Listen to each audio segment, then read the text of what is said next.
Akhirnya Abu Thalib pun memutuskan untuk pulang. Ia mempercepat langkahnya untuk sampai ke Mekah sebab khawatir terhadap keselamatan Nabi Muhammad setelah mendengar perkataan Buhairah. Setelah kembali ke Mekah, Nabi Muhammad SAW mulai pergi ke gua untuk beribadah, bertafakur dan mentadaburi alam semesta. Walaupun Nabi Muhammad adalah seorang manusia yang pernah menjadi bayi, kemudian tumbuh menjadi anak kecil, lalu tumbuh menjadi anak muda, akan tetapi ia tidak pernah melakukan hal yang batil. Sungguh, itu adalah penjagaan dari Allah, karena Allah lah yang menjaga Nabi dan Rasulnya. واصبر لحكم ربك فإنك بأعيننا وسبح بحمد ربك حين تقوم ومن الليل فسبحه وإدبار النجوم. Wahai Abu Thalib, ada apa denganmu? Aku dari Zubair. Aku datang ke Mekah untuk menjual daganganku. Lalu kenapa kau menangis? Al-As bin Wali membeli daganganku, tetapi dia tidak membayarnya. Sampai kapan kezaliman ini terus berlanjut?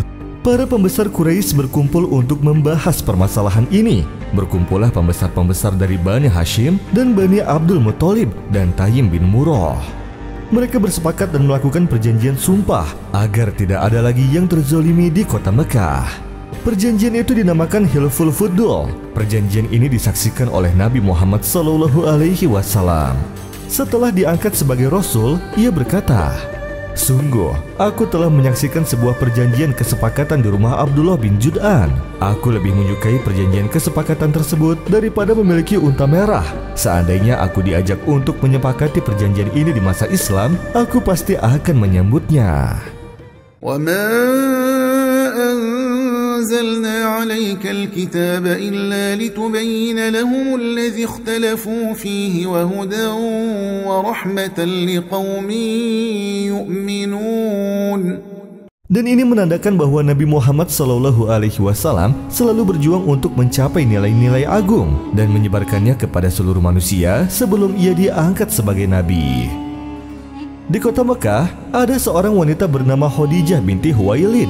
Ia merupakan seorang pedagang yang memiliki kemuliaan dan harta yang digunakan untuk memperkerjakan orang-orang untuk menjual barang dagangannya. Dan ia memberikan mereka sebagian dari keuntungan barang yang terjual.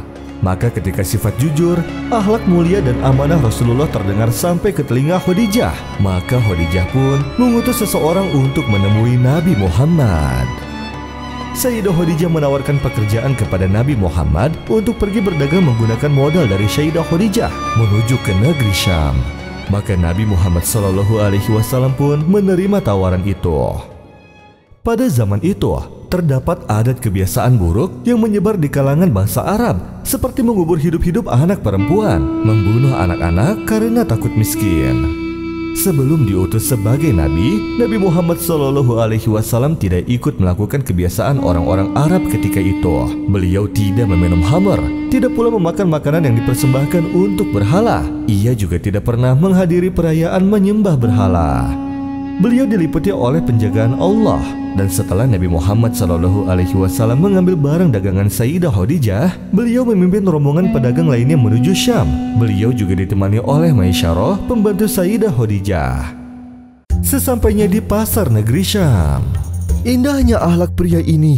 Ia sangat bermurah hati dalam berdagang. Siapakah namanya? Namanya Muhammad bin Abdullah. Apakah kau mengenalnya?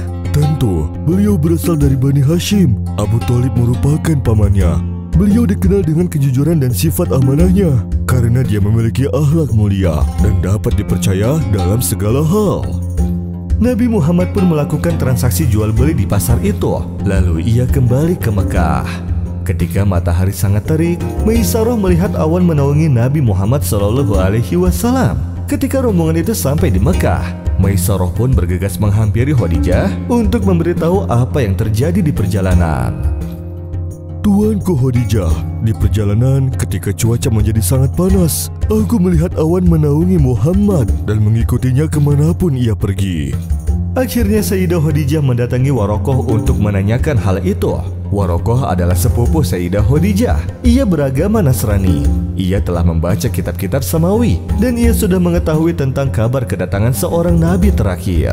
Maka ketika Sayyidah Khadijah menceritakan apa yang dikatakan oleh Maisarah, Warokoh berkata kepada Khadijah, sesungguhnya dia adalah nabi terakhir.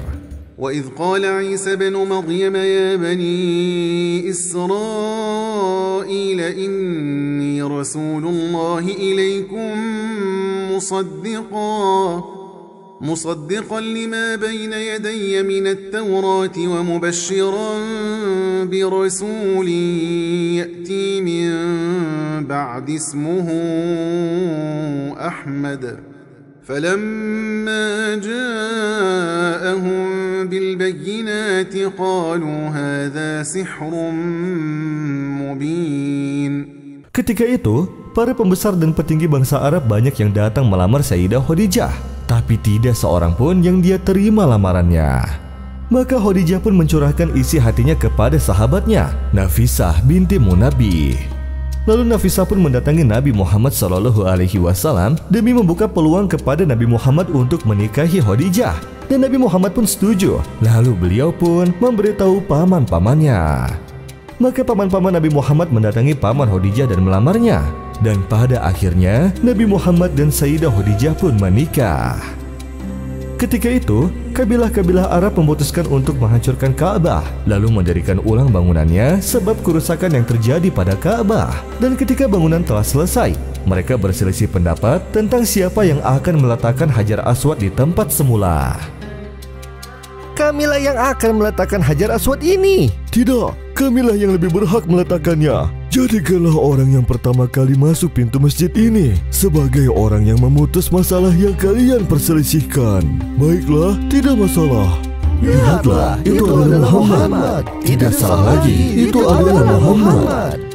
Maka Nabi Muhammad meminta sebuah kain, lalu meletakkan Hajar Aswad itu di atas kain tersebut. Kemudian ia meminta para pembesar kabilah untuk memegang pinggir kain itu dan meminta mereka untuk mengangkatnya bersama-sama.